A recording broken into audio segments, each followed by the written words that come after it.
राधिका ने आज शाम की चाय के साथ मार्केट की फेमस शॉप के समोसे मंगवाए थे। जैसे ही राधिका ने टेबल पर समोसे की प्लेट और चाय रखी, उसकी डोरबेल बज गई। लगता है समोसे की खुशबू पहुंच गई। जाओ जाकर खोलो दरवाजा। हम मुझे भी ऐसा ही लग रहा है, खोलना तो पड़ेगा ही। देखो लगातार घंटी बजाई जा रही है। राधिका ने दरवाजा खोला तो पड़ोसन शीला दरवाजे पर खड़ी थी, साथ में उसके दोनों शरारती बच्चे बिट्टू और पिंकी भी खड़े थे। मुझे पता था मैं बिल्कुल सही समय पर आ रही हूँ। शाम का चाय नाश्ता लगता है तैयार हो चुका है। मम्मी, लगता है आज राधिका मौसी ने समोसे मंगवाए हैं, खुशबू भी बहुत आ रही है। मम्मी, हाँ, वो आज अरुण की छुट्टी थी ना, तो हमने शाम के नाश्ते में समोसे मंगवा लिए थे, पर अरुण को किसी काम से जाना पड़ा तो मम्मी जी और मैं ही शाम का चाय नाश्ता कर रहे थे। शीला तपाक से बच्चों को लेकर घर के अंदर घुस गई। कोई बात नहीं, अरुण जी घर पर नहीं है तो वो समोसे हम खा लेंगे। नमस्ते आंटी जी, शाम का चाय नाश्ता हो रहा है, बस तुम्हारी ही कमी थी। आओ बैठो राधिका, इन लोगों के लिए भी चाय नाश्ता ले आओ। शीला और उसके बच्चे समोस पर टूट पड़े। ये रोज का ही काम था शीला की। रोजाना की शाम का चाय नाश्ता राधिका के घर ही होता था। वह बहाने से अपने बच्चों को लेकर शाम के चाय नाश्ते के लिए उनके घर आ जाती थी। साथ ही शीला बातें भी बहुत करती थी। ये तो कुछ भी नहीं आंटी जी, हमारी मम्मी बताते थे उनके गांव में बड़े बड़े इमली, आम और अमरूद के बाग हुआ करते थे और मेरी नानी झटपट पेड़ों पर चढ़ जाती थी और सारे आम, इमली और अमरूद तोड़ लेती थी। उस समय मेरी मम्मी बताती थी कि मेरी नानी के मेरी मम्मी को मिलाकर 7 बच्चे हो चुके थे, फिर भी देखो कितनी फुर्ती थी। एक हम है जो 2 बच्चों के बाद ही शरीर कमजोर पड़ गया है। 4 सीढ़ियां एक बार चढ़ जाए तो सांस फूल जाती है और मेरी नानी इतना काम कर लेती थी गांव में, फिर भी उनको कभी सांस नहीं फूली। मम्मी, मुझे वो काजू वाली नमकीन और लेनी है। तो बेटा राधिका मौसी को बोलो ना, राधिका बिट्टू को थोड़ी काजू वाली नमकीन दे देना। मम्मी, मुझे वॉशरूम जाना है। जाओ, वो सामने तो है, तुम तो रोज जी आते हो, तुम्हें अभी तक यहाँ का बाथरूम नहीं पता चला। मौसी को तंग मत किया करो। शीला कुछ देर बाद अपने बच्चों के साथ जब वापस गई तो राधिका गुस्से से भर गई। क्या हुआ बहू? शीला दीदी के बच्चे बहुत शरारती है। पिंकी बाथरूम गई थी और हैंड शावर तोड़ा है। अरुण बहुत गुस्सा करेंगे, अभी कुछ दिन पहले ही उन्होंने नया लगवाया था बच्चों के लिए, तो जैसे हैंड शावर खिलौना है। अरे तुम बाथरूम गई हो, चुपचाप बाथरूम जाओ और आओ, फालतू में इधर उधर सामान छेड़ने की क्या जरूरत है। रोजाना चाय नाश्ते के बहाने शाम को बच्चों को लेकर घर आ जाती है। मैं तो सचमुच तंग आ गई हूँ मम्मी जी, अब तो ये लोग आएंगे ना तो मैं साफ मना कर दूंगी कि हमने चाय पीनी बंद कर दी है। सही में परेशानी तो होती है। एक काम करना, हम चाय का टाइम बदल देते हैं, ये 5 बजे आती है ना, हम 4 बजे चाय पी लिया करेंगे। राधिका ने अब चाय नाश्ते का समय बदल दिया। उसे लगा कि पड़ोसन शीला अब आएगी भी तो चाय नाश्ता वह पहले ही कर चुकी होगी तो वह वापस चली जाएगी, पर उनकी यह सोच गलत थी। शीला दीदी, हम लोग तो चाय पी चुके हैं। वो मम्मी जी के सिर में दर्द था तो मैंने 4 बजे चाय बना ली थी, तो कोई बात नहीं, मेरे लिए 1 कप चाय बनाने में देरी कितनी लगती है। चीनी पत्ती दूध डालो, 1 कप चाय तैयार। बिट्टू बेटा, वह पलंग की दराज में बाम की शीशी पड़ी है, जा जल्दी से ले आ। राधिका और उसकी सास एक दूसरे का मुंह देख रही थी। उनका ये प्लान भी फेल हो गया। अब राधिका को 2 बार चाय बनानी पड़ी, एक बार अपने और अपनी सास के लिए और एक बार शीला और के बच्चों के लिए। एक शाम राधिका का गुस्सा फूट पड़ा जब बिट्टू के हाथ से चाय का कप टूट गया। ये क्या कर दिया बिट्टू, तुम्हें पता भी है कितने महंगे कप है। थोड़ा तो शीला दीदी आप सिखाया करो बच्चों को, इस तरह थोड़ी किसी के घर में जाओ और उनका नुकसान कर दो। आपको पता है आपकी बेटी पिंकी ने उस दिन बाथरूम में हैंड शावर तोड़ दिया। उस दिन तो मैंने कुछ नहीं कहा, पर आपके बच्चे बहुत शरारती हैं, प्लीज आप अपने बच्चों का ध्यान रखा करो और इनको कुछ मैनर सिखाओ। बताओ तो नया कप तोड़ दिया। सॉरी राधिका का, मैं तुम्हें नया कप सेट और हैंड शावर ला दूंगी। सॉरी आंटी जी, गलती हो गई मुझे और मेरे बच्चों को माफ कर देना। मैं तो अपना कर शाम की चाय नाश्ते के लिए आ जाती हूँ, मुझे नहीं पता था कि एक पड़ोसी कभी अपना सगा संबंधी नहीं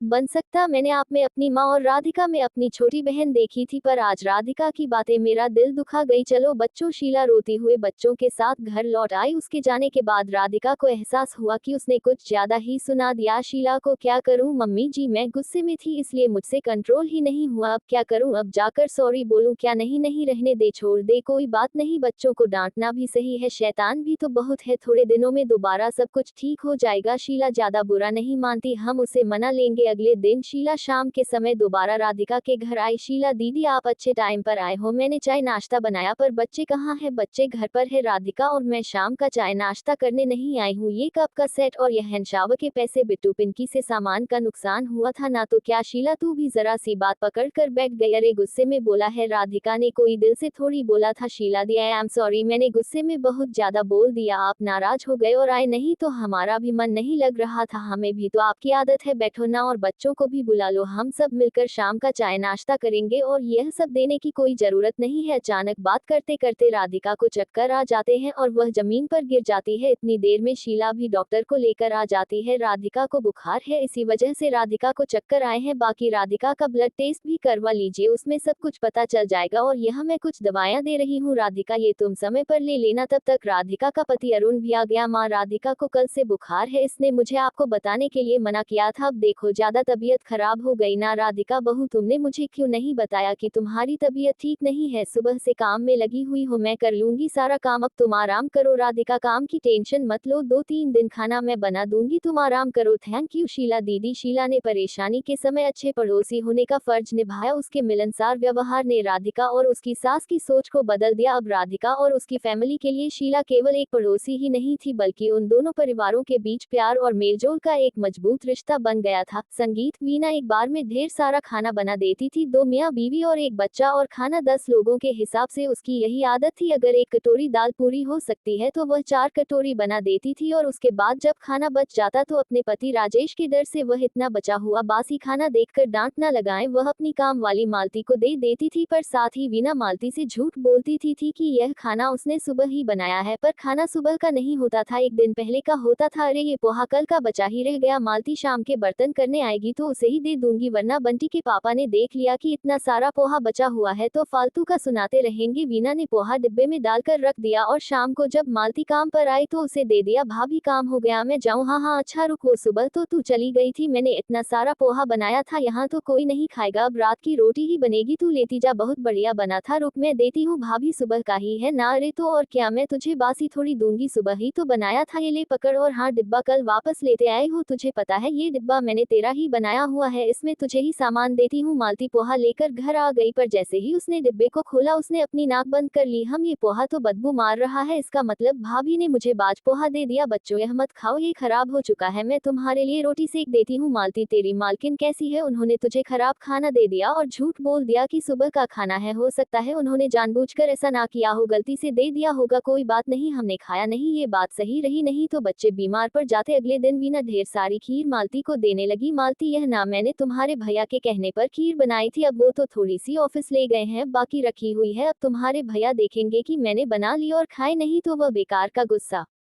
करेंगे। तू तो जानती है मैं बिल्कुल भी मीठा नहीं खाती हूँ, और बंटी वो तो तुझे पता ही है, जब देखो चॉकलेट और पेस्ट्री खाता रहता है, कोई नहीं खाएगा, बची रहेगी, तू ले जा, मैं डिब्बे में डाल देती हूँ। वीना डिब्बे में खीर भरने लगी तो मालती के मन में फिर से वहम आया, तो उसने पिछले दिन के पोहे वाली बात उसे कही। भाभी, जो कल आपने पोहा दिया था ना, वो तो खराब हो गया था, किसी ने भी नहीं खाया, उसमें से बहुत बदबू आ रही थी। अच्छा, पता नहीं, बनाया तो ताज़ा ही था, सुबह चल कोई नहीं, ये खीर तो ताजी है, सुबह सुबह ही बनाई है, लेती जा। वीना ने मालती से झूठ बोला था, वो खीर 3 दिन पुरानी फ्रिज में रखी थी। वीना ने सुबह की बोलकर मालती को दे दी। मालती जब खीर लेकर घर आई तो खीर देखकर उसे बहुत बुरा लगा। अरे मालती, तू मालकिन को साफ साफ मना कर दे, तुझे झूठ बोलकर बासी खाना ना दिया करे, हम भले ही गरीब है, रोटी सूखी खा ले, नमक से रोटी खा ले, पर ऐसा खराब भोजन नहीं खाते, अब तू बिल्कुल मना कर देना, ऐसे वो हमें डिब्बे में भर कर दे देती हैं और हम फेंक देते हैं, ऐसे अनाज का अपमान होता है, तुम ठीक कह रहे हो, अब मना कर दूंगी। अगले दिन वीना मालती को फिर कुछ बासी देने लगी तो मालती ने साफ मना कर, मालकिन मेरे घर ना, आज पहले ही बहुत सारा सुबह का खाना बचा हुआ है, अगर मैं ले गई और किसी ने नहीं खाया तो अनाज का अपमान होगा, इसलिए आज रहने दो, फिर कभी ले जाऊंगी, तेरी मर्जी। इतने बढ़िया बर्गर बनाए थे सुबह नाश्ते में, तू मना कर रही है, तुझे पता भी है तेरे बच्चों को बर्गर खाने के लिए नहीं मिलते, मैंने तो सुबह ताज़ा बर्गर बनाए थे घर पर, मुझे लगा मैं ज्यादा बना देती हूँ और तेरे बच्चे भी खा लेंगे, मैं तो शाम का इंतजार कर रही थी कि तू शाम के बर्तन करने आएगी तो तुझे माइक्रोवेव में गर्म करके दे दूंगी, अब तेरी मर्जी है, तू नहीं ले जा रही तो। वीना ने बर्गर माइक्रोवेव में ही रखे रहने दिए। मालती उस दिन मना कर चुकी थी, वीना माइक्रोवेव से बर्गर निकालना भूल गई, अगले दिन तक बर्गर माइक्रोवेव में ही रखे रहे। मालती उस दिन सुबह का काम करके घर चली गई। दोपहर के समय बंटी स्कूल से आया तो उसने माइक्रोवेव में बर्गर देखे। वीना कमरे में बैठी थी, बंटी ने आधा बर्गर खा लिया था पर बर्गर पूरी तरह से खराब हो चुका था। बर्गर खाते खाते बंटी को कुछ बदबू आई, वह उल्टी सा मुंह बनाकर कमरे में गया और वीना से बोला, मम्मी मैंने बर्गर खाया है पर बर्गर अच्छा नहीं है, मुझे उल्टी आ रही है, बहुत बदबू आ रही है, इस बर्गर बर्गर में से यह बर्गर कहाँ से मंगवाए थे? मम्मी, बर्गर मैंने तो आज कोई बर्गर नहीं मंगवाए, ना ही घर पर बनाए हैं। तूने ये कहाँ से उठाया? मम्मी, यह जो माइक्रोवेव में रखा है उसमें और भी बर्गर रखे हैं, मुझे लगा कि आपने मेरे लिए मंगवाए हैं। मैंने तो आधा खा भी लिया। बेटा, ये बर्गर 3 दिन पुराने हैं, ये तुमने कैसे खा लिया? मुझे याद क्यों नहीं रहा? मैंने माइक्रोवेव में रख दिए थे। मालती ले नहीं गई थी और मैं भूल गई, अब क्या करूं? अरे क्या हुआ बंटी? तभी राजेश ऑफिस से आ जाता है, उसे सारी बात पता चलती है और बचा बचा कर रखो खाना। अरे काम वाली भी तुम्हारा खाना ले जाना पसंद नहीं करती क्योंकि तुम उसे पास ही खाना देती हो। अब देखो, तुम्हारी इस गलती के कारण तुम्हारे अपने बेटे ने ये खाना खा लिया। बंटी, चलो बेटा, मैं तुम्हें डॉक्टर के पास लेकर चलता हूँ। रुको, मैं भी साथ चलती हूँ। डॉक्टर बंटी को इंजेक्शन देता है और साथ में कुछ दवाइयाँ, ताकि बंटी के पेट में जो भी इन्फेक्शन हुआ है वह जल्दी से ठीक हो सके। उस दिन वीना को अपने ऊपर बहुत गुस्सा आता है और पछतावा भी होता है क्योंकि वह बिना सोचे समझे बासी खाना मालती को दे देती थी, जबकि वह जानती होती थी कि वह खाना मालती या फिर किसी के भी खाने लायक नहीं था। और आज इस बासी खाने को खाकर उसका बेटा बंटी भी बीमार हो गया। वीना ने इस बात से सीख ली और उसने ताज़ा खाना ही घर में रखना शुरू कर दिया। मालती, ये देख, हरा छोलिया आया हुआ है बहुत सारा, मैंने सुबह ही आलू डालकर बनाई थी सब्जी, खाकर बता कैसी बनी है। अगर अच्छी लगेगी तो थोड़ी घर पर भी पैक करके दे दूंगी, बड़ा स्वाद बना है छोलिया। भाभी, मैंने तो एक बार भी नहीं बनाया, बस कुछ ही दिन तो आता है, होली के बाद तो पक जाता है, अभी इसकी सब्जी स्वाद बनती है। ये ले, मैंने डिब्बे में पैक कर दिया है, घर पर सबको खिला देना। मालती भी बहुत खुश थी कि अब उसे ने बासी खाना देना बंद कर दिया। अब जब भी वीना उसे कुछ खाने का देती तो वह खुशी खुशी घर ले जाती और अब वह खाना बासी नहीं होता था बल्कि सुबह का खाना होता था,